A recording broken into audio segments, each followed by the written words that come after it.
Get out. This house is mine now, and you're nothing but a loser, my wife said after changing the locks while I was at work. She had no idea the house had never been in her name. The day my wife locked me out of our house, I thought my marriage was over. I didn't realize her biggest mistake wasn't leaving me. It was assuming she'd already won. My name is Daniel Brooks. I'm 39 years old, and until last year, I owned what I thought was a happy life. I ran a commercial roofing company my father started 30 years ago. It wasn't glamorous, but it was successful.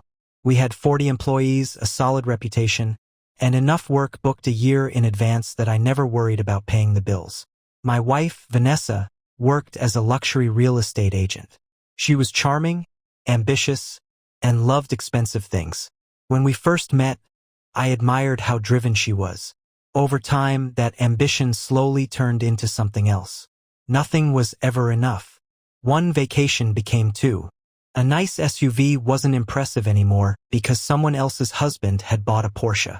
She constantly compared our lives to whatever she saw on Instagram. Melissa's husband surprised her with a beach house.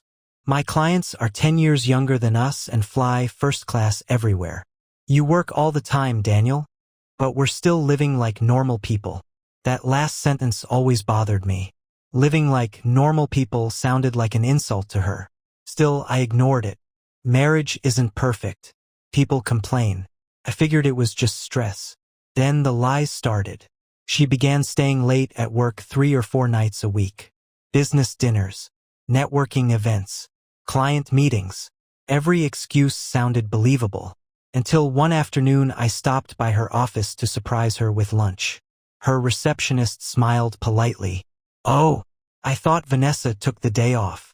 I frowned. She told me she had appointments. The receptionist looked uncomfortable. Maybe I misunderstood. I wanted to believe that. I really did.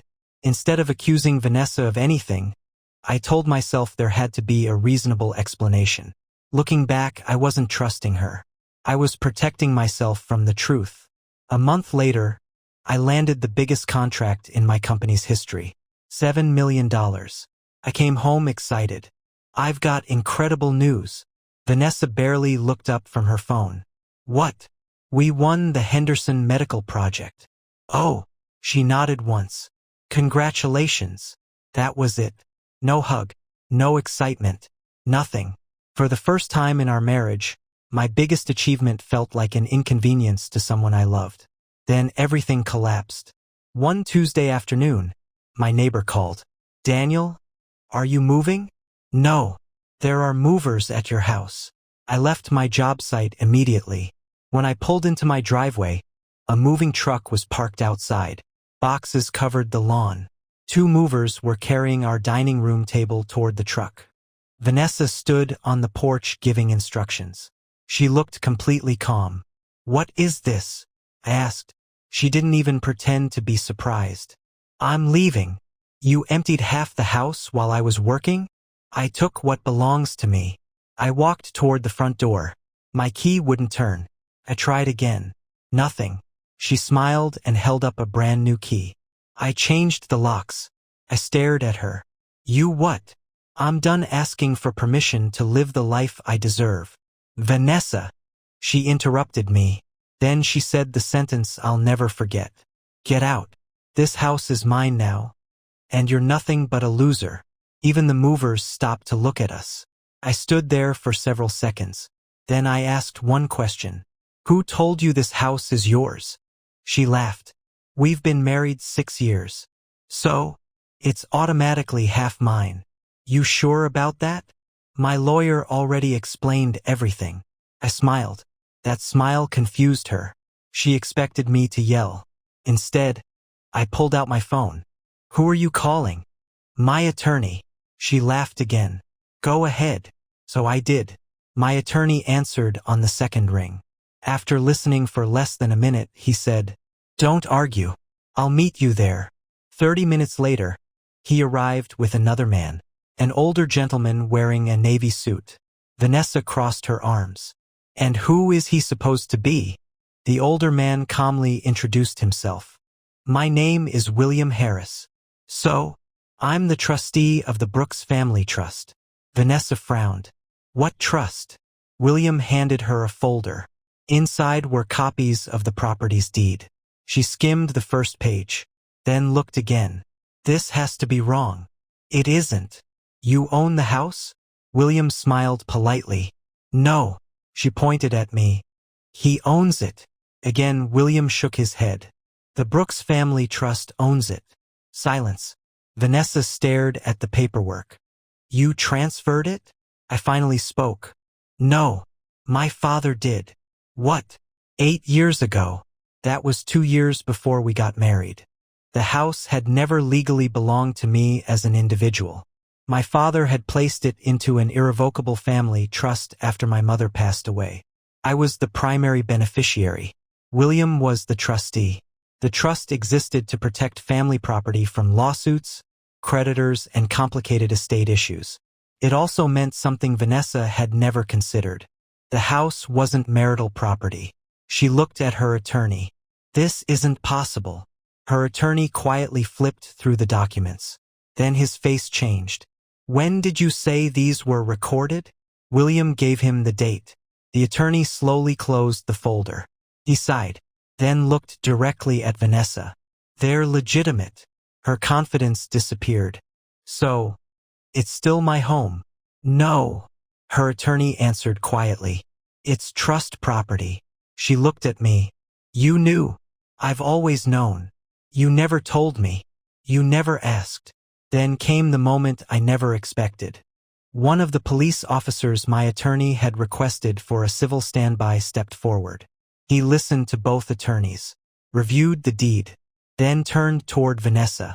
Ma'am, if you change the locks without authorization from the trustee or beneficiary, you'll need to restore access immediately. Her face turned bright red. This is ridiculous. No, ma'am. You can't force me. I can require you to stop denying lawful access. Within 20 minutes, the locksmith she had hired that morning returned. This time, he unlocked the front door for me. She watched in complete silence as I walked back into the house she'd just thrown me out of. The divorce was filed the following week. That's when another truth surfaced. Vanessa hadn't just planned to leave. She'd been having an affair with a luxury home developer named Qley for almost 8 months. Phone records, hotel receipts, messages. There was no denying it. One text from Vanessa to her best friend said everything. Once I get the house, Daniel won't have anything left. She genuinely believed forcing me out would leave me desperate enough to settle on her terms. Instead, her own messages became evidence. Her affair partner wasn't much smarter. He believed Vanessa owned the house. He believed I was broke. He believed she'd soon receive a huge divorce settlement. Then his attorney discovered the same trust documents everyone else had. According to mutual friends, Qley ended the relationship within days.